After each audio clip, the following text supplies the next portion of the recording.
नमस्कार, मैं हूं अंकिता। न्यूज़ 11 एमपी में आपका स्वागत है। आइए रुक करते हैं खबरों की ओर।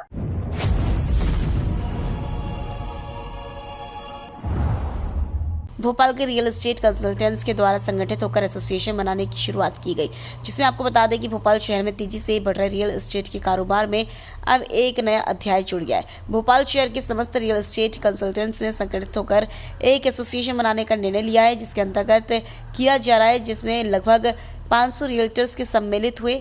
इस आम सभा का मुख्य उद्देश्य शहर के संपूर्ण रियल रिटेलर को संगठित कर उन्हें एक मंच देने का है, जिसके माध्यम से रिटेलर और कस्टमर के बीच जो विसंगतियां हैं उन्हें दूर किया जा सके। मैं प्रवीण सक्सेना हूँ।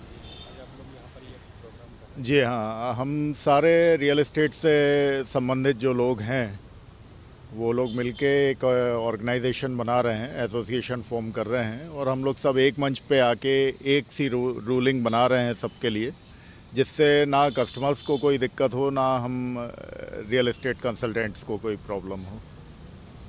किस तरह से रहेगा ये इसका? इसको अभी तो शुरुआत है, इसका हम रजिस्ट्रेशन कराएंगे, रेरा रजिस्ट्रेशन भी होगा, फर्म एंड सोसाइटी में भी रजिस्ट्रेशन होगा और उसके बाद इसका मेमोरेंडम और आर्टिकल ऑफ एसोसिएशन बनाएंगे। उसके हिसाब से जो नियम हमारे बनेंगे उन नियमों के अनुसार हम चाहेंगे कि सारे रियल्टर्स काम करें।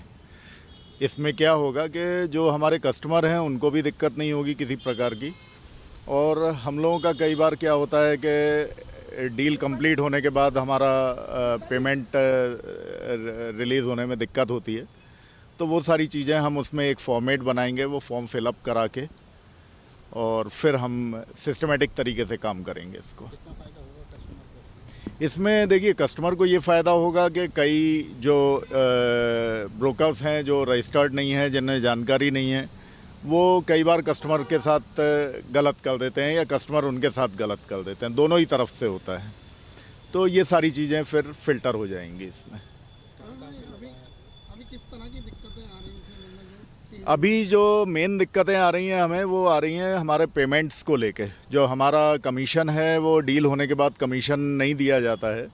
अधिकतर मतलब 90% केसेस में तो मिल जाता है, 10% केसेस में लोग नहीं देते हैं। कई लोग ऐसे होते हैं जो रोक लेते हैं कमीशन। तो मेन दिक्कत तो वो है। फिर दूसरी दिक्कत है थोड़ा सा ये कि जो कंसल्टेंट्स हैं उन्हें पूरी जानकारी नहीं है, प्रॉपर्टी की पूरी तहकीकात नहीं करते, पूरी जानकारी नहीं लेते, उनको पूरे नियम कानून नहीं मालूम, तो इस वजह से थोड़ा सा कस्टमर्स को दिक्कत हो जाती है। तो दोनों साइड का बेनिफिट है इसमें। कई बार कस्टमर के साथ इसमें फ्रॉड भी हो जाता है। कई बार कस्टमर के साथ बिल्कुल डेफिनेटली करेंगे। इसमें देखिए, हम लोग एक सर्टिफिकेट इशू करेंगे हर रियल एस्टेट कंसल्टेंट को, और हम लोग अपना एक बैच देंगे। एक उसमें उनके आइडेंटिटी रहेगी, आइडेंटिटी के अनुसार हमारे एसोसिएशन से जुड़े हुए जो भी कंसल्टेंट रहेंगे वो पूरी तरह से जानकार रहेंगे और उनके द्वारा की गई कोई भी डील इस तरह से गलत नहीं होगी। के लिए जिम्मेदार रहेगा। हम एसोसिएशन पे इंटरनली जो हमारी कार्रवाई है वो तो करेंगे ही। हम एसोसिएशन से बर्खास्त करेंगे, एसोसिएशन से नोटिस देंगे अगर छोटी मोटी गलती है, और लीगल कोई एक्शन लेना है तो लीगल एक्शन भी लेंगे। कई बार ऐसा होता है जो बड़े बिल्डर होते हैं वो कई साल लगा देते हैं एक प्रोजेक्ट पूरा करने में, कस्टमर परेशान होता है, उसको लेके क्या करेंगे? देखिए, वो हमारे एसोसिएशन के ज्यूरिसडिक्शन में नहीं आती हैं वो चीज़ें। ये रेरा के ज्यूरिसडिक्शन की चीज़ें हैं। बिल्डर्स तो रेरा में रजिस्टर्ड हैं। हमारा काम है कि कस्टमर को और जो बायर है उनको मिलाना है और उनकी डील बिना किसी दिक्कत के कंप्लीट हो जाए, ये हमारी जवाबदारी है। सर, तो अभी एसोसिएशन का नाम क्या रखा है? रियल्टर्स एसोसिएशन ऑफ भोपाल है, रब के नाम से रखा है हमने। तो ये भोपाल में ही वर्क कर रहा है या फिर? अभी फ़िलहाल भोपाल में ही कर रहे हैं। हाँ, धीरे धीरे हम इसका दायरा बढ़ाते जाएंगे। स्वामी है।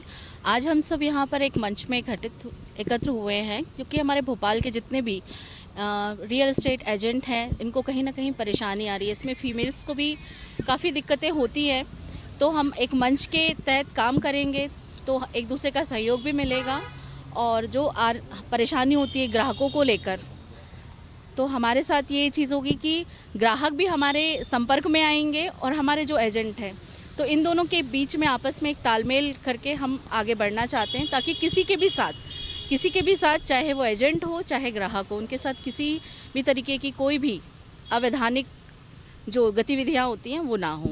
जी नमस्कार। मैं अरुण वागेत्रे, वैष्णवी प्रॉपर्टी कंसल्टेंसी से। मेरा इंडस्ट्री से रिलेटेड पूरा काम है। क्या कुछ ये जो प्रोग्राम है आज उसको लेके क्या कुछ आज हमारा ये प्रोग्राम है, पूरे भोपाल के रियल्टर को हम एकत्रित करना चाहते हैं और जो भी अलग अलग एसोसिएशन है वो सबको एक मर्ज होकर एक प्लेटफार्म में काम कराने का हमारा उद्देश्य है। और जो रियल्टर रेरा रजिस्टर्ड नहीं है, हम उसको रेरा रजिस्टर्ड करवाएंगे ताकि ग्राहक को भी दिक्कत नहीं जाए, बिल्डर के साथ हमें काम करने के लिए दिक्कत नहीं जाए। तो हमारा ये मेन उद्देश्य है सर। ठीक सर। पहले तो नाम बताइए। जी, मेरा नाम धर्मेंद्र यादव है। जी, आज आप लोग ये प्रोग्राम कर रहे हैं, क्या कुछ मामला? नहीं, एक्चुअली क्या है कि देखिए, भोपाल में रियल एस्टेट बहुत तेज़ी से बढ़ रहा है। भोपाल मध्य प्रदेश का मान के चलिए सेंटर पॉइंट है। इवन इंडिया का भी टॉप 10 जो शहर उसमें भोपाल आता है। विडम्बना ये है कि आज आप बड़े शहरों में देखिए, जैसे जैसे मेट्रो सिटीज़ हैं, वहाँ पे एक सिस्टम बना हुआ है रियल एस्टेट का। यहाँ पे विडम्बना ये है कि यहाँ की जो देखेंगे तो बहुत सारी विसंगतियाँ हैं। बिल्डर्स लॉबी, कस्टमर और जो रियल एस्टेट के जो मीडिएटर हैं, रिलेटर हैं, उनके बीच में कहीं ना कहीं कॉम्बिनेशन का अभाव है। और उसका खामियाजा कहीं ना कहीं रियल एस्टेट का जो एक आइडियल मार्केट है भोपाल का, और जिसमें दूर दूर से आप मान के चलो भोपाल की जो तासीर मिनी हिंदुस्तान की है, ऑल ओवर इंडिया के लोग यहाँ के बसना चाहते हैं, वो कुछ ठगा सा महसूस कर रहे हैं अपने आप को। मीडिएटर का जो रोल होता है, आप मान के चलिए कि वो आज उसकी भूमिका ये होती है कि वो आपकी ज़मीन से लेकर उसके लीगलिटी से लेकर प्रॉपर्टी की पूरे नक्शे से लेकर सारी चीज़ों को उसका पूरा एडिफिकेशन करता है, गाइड का काम करता है। लेकिन कहीं ना कहीं आप मान के चलिए कि आज वो अपने को ठगा सा प्रतीत कर रहा है, उसको प्रॉपर अपनी उसकी कीमत नहीं मिल पा रही, या कहीं मिल रही तो कहीं ना कहीं कुछ ऐसी संगठित यहाँ पे ताकतें हैं वो उसको डोमिनेट कर रही हैं। और कस्टमर के साथ भी उसको सही समय पर पैसे तो उससे ले लिए जाते हैं, लेकिन समय समय पर सही समय पर उसको हैंड ओवर नहीं किया जाता है। तो उसी सारी बातों को लेकर हमने एक सोचा कि उन्हें एक एसोसिएशन बनाया जाए मीडिएटर का, जिसकी एक सकारात्मक भूमिका है रियल एस्टेट को ऊंचाइयों पर पहुंचाने में भोपाल में। आपका पद क्या है? जी, हम लोग कोर कमेटी का भी मेंबर हैं। आने वाले समय में कोर कमेटी की बॉडी है, आने वाले समय हम चाह रहे हैं कि इसमें क्या है कि एक रेरा रजिस्टर्ड हो, इसमें इलेक्शन हो और एक इलेक्टेड बॉडी लीगलिटी को लेकर और इसमें काम करें। फिलहाल न्यूज़ 11 MP में इतना ही। और भी खबरें देखने के लिए हमारे चैनल को लाइक और सब्सक्राइब जरूर करें। धन्यवाद।